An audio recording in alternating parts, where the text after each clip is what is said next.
Chapter 9, page 147 of Alcatraz vs. the Evil Librarians. Oh, Singh said. I meant to leave that there, Alcatraz. Yes, well, I said, dropping the scrap of metal. I thought I should, take care of the gun, just in case. We don't want anyone to find such a primitive weapon and hurt themselves by accident. Ah, good idea, Singh said. Bastille held open the door, then we all moved into the hallway. Next door, Bastille said. I nodded, switching glasses. As soon as the tracker's lens were on, I noticed something bright black footprints burning on the ground. They were still fresh. I could see the trail disappearing as I watched, and there was a certain power to the footprints. I instantly knew to whom they belonged. The footprints passed through the hallway, beside a yellowish-black set, disappearing into the distance. They burned, foreboding and dark, like gasoline dripped to the floor and lit with black fire. As Bastille crept toward the next door in the hallway, I made a decision. Forget the room, I said, growing tense. Follow me. Chapter 10.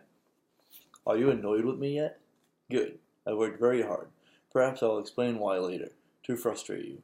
One of the ways I do this is by leaving cliffhangers at the ends of chapters. These sorts of things force you, the reader, to keep on plunging through my story. This time, at least, I plan to make good on the cliffhanger. The one at the end of the previous chapter is entirely different from the hook I used at the beginning of the book. You remember that one, don't you? Just in case you've forgotten. I believe it said, so there I was, tied to an altar, made from outdated encyclopedias, ready to sacrifice to the dark powers by a cult of evil librarians. This sort of behavior, using hooks to start books, is inexcusable. In fact, when you read a sentence like that one at the beginning of a book, you should know not to continue reading. I have it on good authority that when an author gives a hook like this, he isn't ever likely to explain why the poor hero is tied to an altar. And if the explanation does come, it won't arrive until the end of the story. You have to sit through long, laborious essays, wandering narratives, and endless ponderings before you reach the small bit of the story that you wanted to read in the first place. Hooks and cliffhangers belong only at the ends of chapters. That way, the reader moves on directly to the next page, where, thankfully, they can read more of the story without having to suffer some sort of mindless interruption. Honestly, all this can be so self-indulgent. Alcatraz, Bastille asked, as I took off down the hallway, following the footprints. I waited for her to follow. The black footprints were fading quickly. True, the black ones disappeared. We could just follow the yellow ones, since they appeared more stable, but if I didn't keep up with the black ones, I wouldn't know if the two sets diverged. Bastille and Singh hurried along behind me. As we moved, however, the thought of what I was doing finally hit me. I was chasing down the dark arculator. I didn't even really know what a dark arculator was, but I was pretty certain I didn't want to meet one. This was, after all, probably the person who had sent a gunman to kill me. Yet, I was also pretty certain that this dark arculator was the leader of the library, the most important person around. That made him the person most likely to know what the sands of Rashid were, and I intended to get those sands back. They were my link to my parents. Perhaps the only clue I would ever get to help me know what had happened to them. So I kept moving. Now, some of you reading this may assume that I was being brave. In truth, my insides were growing sick at the thought of what I was doing. My only excuse can be that I didn't really understand how much danger I was in.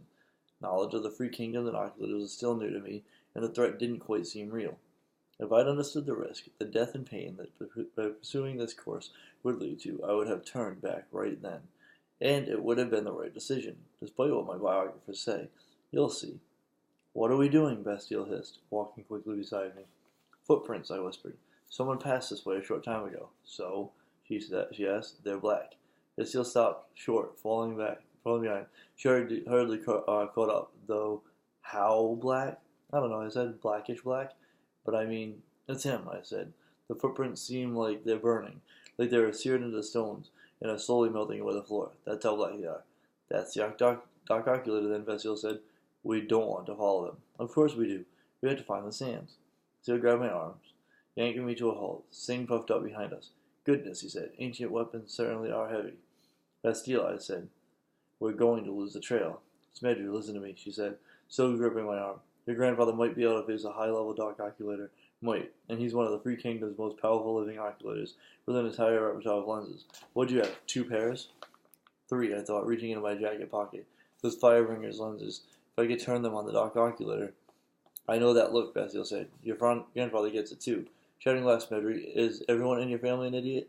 Do your talent genes replace the ones that give most people common sense? How am I supposed to protect you if you insist on being so foolish? I hesitated. Down the hallway, the last of the dark footprints burned away, leaving only the yellowish set. I looked down at them, frowning to myself. I'm missing something, I thought.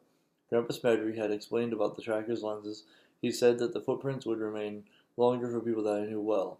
I glanced back down the way we had come. My own footprints, glowing a weak white, showed no signs of fading. Bastille and Singh's sets, however, were already beginning to disappear. That yellow set of footprints, I realized, turning back toward the way the dock actor had gone. They must belong to someone I know. That was too big a mystery for me to ignore. Page 153. So, tomorrow's episode will be Alcatraz's Evil Librarians, Chapter 10, page 153.